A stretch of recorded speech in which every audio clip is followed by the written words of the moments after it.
ഇവിടെ വന്ന് കാണാനും കൽവിലാശ പെരുത്തുണ്ട്.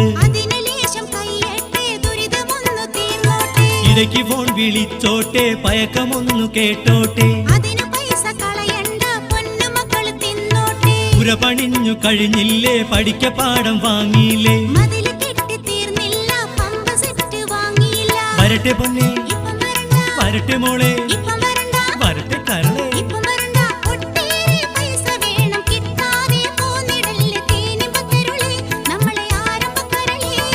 പലരും വരുന്നുണ്ട് നാട്ടിലേക്ക്, പെരുത്താശ ഞമ്മക്കും ഉണ്ടെന്നോ.